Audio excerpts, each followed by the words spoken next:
Hola, ¿cómo están? Esta clase, en el contexto del curso de Neonatología 2, busca poder dar un marco introductorio para poder problematizar y analizar las implicancias de nuestro rol profesional en la prevención de la transmisión vertical de algunas patologías relevantes en el área materno-perinatal. Principalmente las patologías que vamos a revisar son, de forma bien general, son VIH, sífilis, Chaga y hepatitis. Y por tanto, también ver por qué efectivamente estas cuatro patologías son sumamente relevantes y están priorizadas. Tal como ustedes me conocen, mi nombre es Rodrigo Neira, yo soy académico del departamento, también trabajo en el Ministerio de Salud y soy el coordinador de esta asignatura. Primeramente, estas cuatro patologías tienen una relevancia que desde el contexto internacional y desde el contexto nacional se han podido relevar en orientaciones para poder fortalecer la pesquisa para evitar la transmisión vertical. El documento que a lo menos consolida la prevención de la transmisión vertical para VIH y sífilis se llama Norma Conjunta para la Prevención de VIH y Sífilis del Ministerio de Salud. ¿Por qué se comenzó con esta estrategia a nivel internacional y nacional?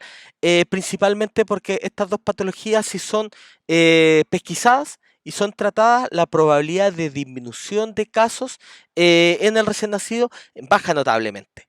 En el caso de la transmisión vertical por VIH, hay que contextualizar que si esa mujer en el peor de los casos no recibe ninguna atención, cerca del 13 al 48% de los recién nacidos de esas mujeres van a contraer el VIH desde una perspectiva congénita.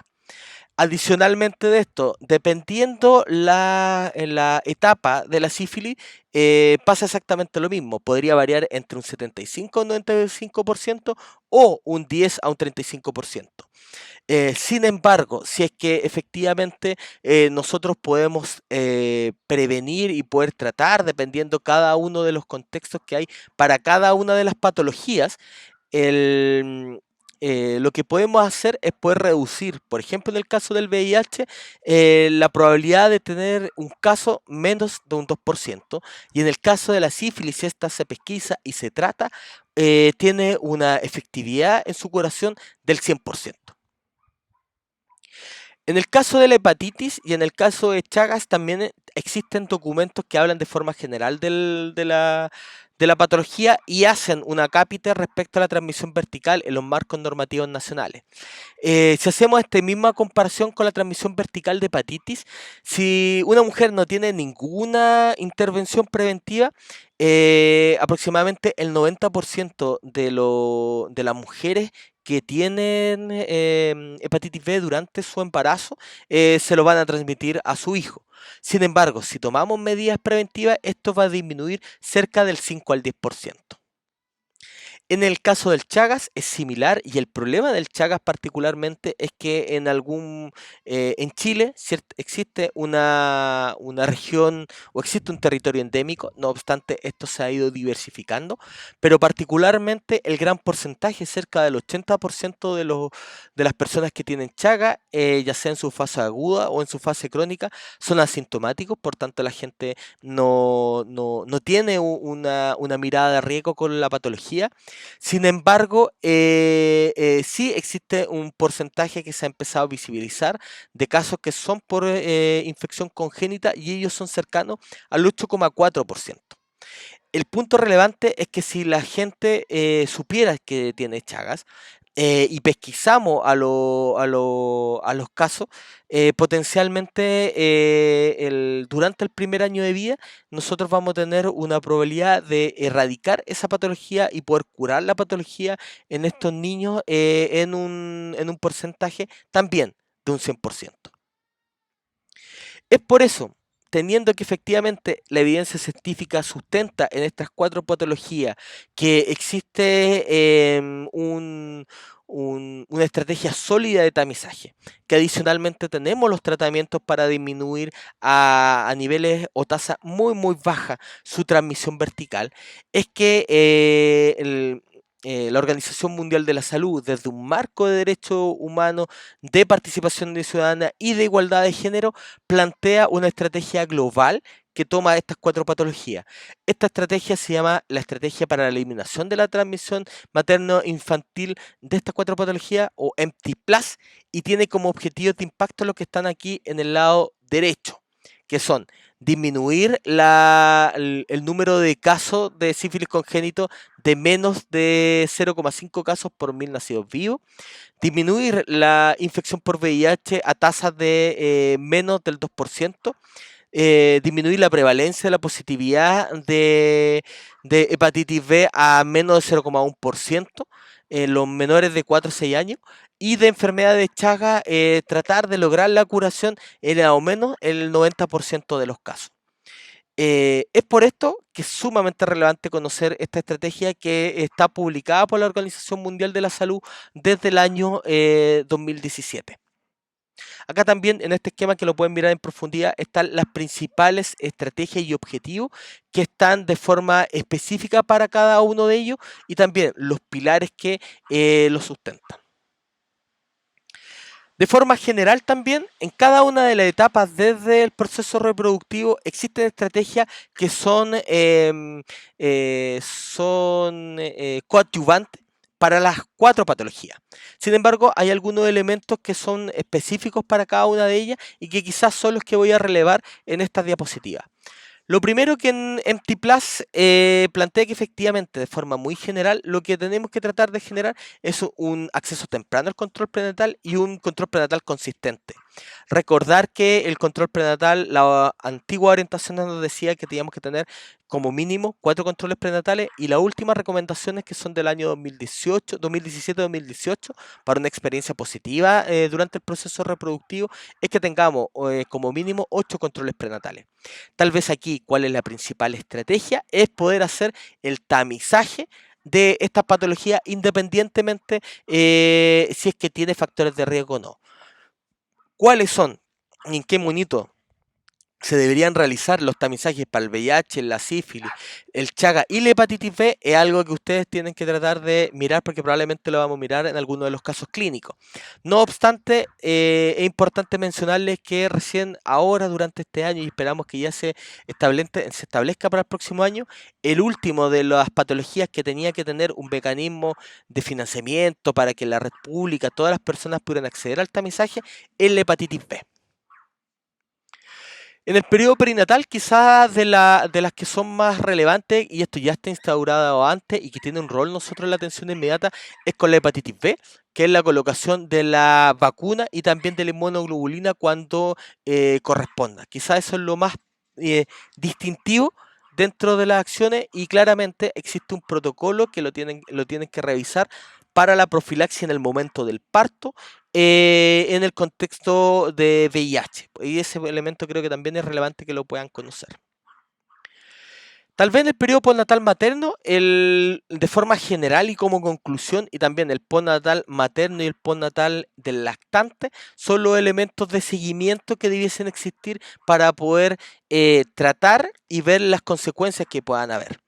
Quizás desde la perspectiva del lactante está puesta el MT+, pero probablemente debería ser de la diada. Probablemente el elemento más relevante es el abordaje clínico que hay que tener con la lactancia materna, en específico probablemente con el VIH. Quizás ese es uno de los elementos que es importante de poder relevar y que tienen que revisar dentro de lo que es la estrategia específica de las normativas que en Chile existen para cada una de estas patologías. Evidentemente existen intervenciones transversales que probablemente la sensibilización y la educación que tenemos que tener con la mujer en la edad fértil durante el preconcepcional, y ya como en última medida durante el control prenatal, de pesquisas de estas 4 patologías, es sumamente relevante, porque si las pesquisamos tenemos una alta probabilidad de evitar el contagio del recién nacido. La MT Plus parte en el 2017, pero antes del 2017 lo que se había potenciado era efectivamente la prevención de la transmisión vertical solo de VIH y de sífilis.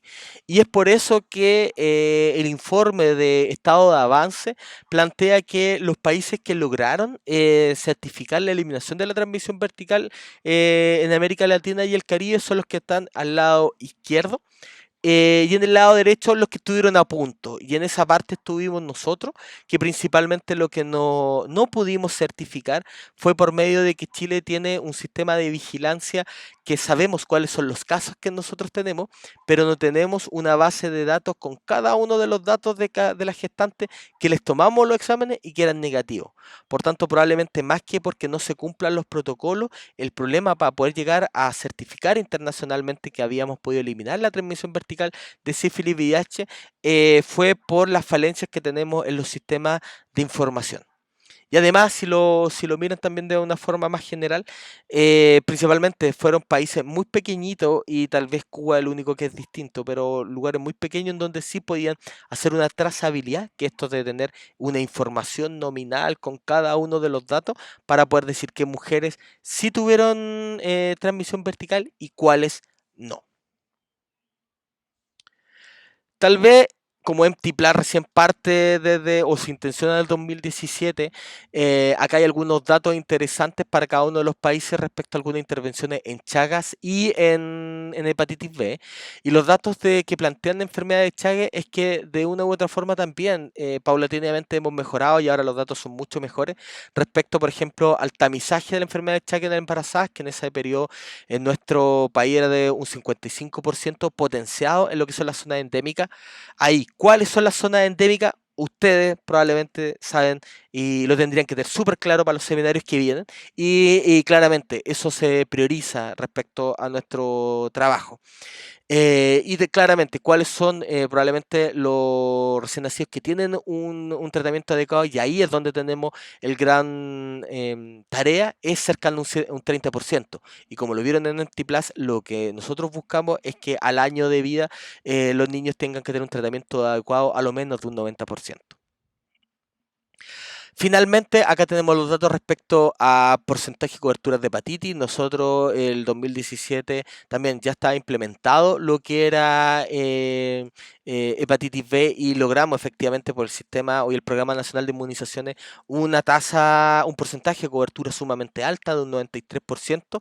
Y lo que nos faltaba, que era lo idealmente que debiese haber estado antes, era el tamizaje durante el embarazo y que hoy día ya sí lo tenemos. Para ir finalizando, estas no son las únicas infecciones de transmisión vertical que existen en Chile. Particularmente, CLAP plantea que hay otras, y aquí les dejo un marco conceptual como resumen con todas las patologías que pueden estar, sus consecuencias y los diagnósticos. ¿Ya? La pasé de rapidito porque no quiero que se queden pegados ahí, pero quedó para que ustedes efectivamente lo puedan conocer. Finalmente, y saliendo principalmente de esto, creía que era sumamente importante poner algo que era contingente y era si efectivamente teníamos transmisión vertical por COVID. Esto creo que no lo habíamos hablado o si lo habíamos hablado antes en la asignatura era importante poder actualizar. Anteriormente, o a lo menos el año pasado, la evidencia científica por COVID no era tan clara respecto a la transmisión vertical. Sí, probablemente que existía dentro del contexto de las consecuencias perinatales a corto plazo lo del parto prematuro, pero lo que hay hoy día, y quizá es la frase que cambia, es que si bien antes se decía que no había transmisión vertical, hoy día se habla de que existen bajas probabilidades de transmisión vertical. Por tanto, efectivamente la evidencia está diciendo que sí hay transmisión vertical por COVID. Aquí hay alguna parte de la literatura que plantea la existencia de estas probabilidades. Probablemente los casos por COVID principalmente están dados en el momento del parto y principalmente por cesáreas, por el contacto y el abordaje que se hace en ese minuto y que las tasas de infección por COVID son cercanas al 1 al 2%, que es bien parecido a lo que pasaba con patologías de transmisión también menos prevalentes, pero existe. Finalmente, y respecto a estas mismas características, creo que es importante considerar de que no solamente la transmisión vertical puede ser las consecuencias perinatales del COVID, sino que también este podría tener algún grado de incidencia también en muertes fetales, porque evidentemente se han encontrado, y si esto hay muchos reportes, de que el COVID o los casos de mujeres que tienen COVID positivo ha generado daño a nivel placentario, principalmente generando infarto y alteraciones en el territorio placentario. Bueno, esto ha sido esta breve clase introductoria respecto a la transmisión vertical. Como idea fuerza, recuerden el hecho de que gran parte del rol que nosotros debiésemos tener es mirarlo de una perspectiva perinatal para poder pesquisar los casos. Por tanto, si es que no existen casos pesquisados, es importante que en los momentos del nacimiento nosotros podamos tener una anamnesis que permita que no se nos pase ningún caso.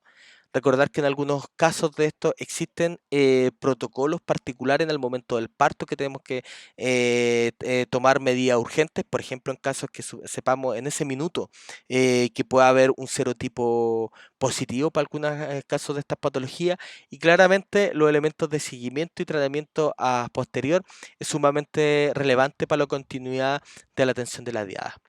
Espero que le haya gustado, que haya sido una información que no necesariamente la hayamos visto en otro ramo, así que nos vemos.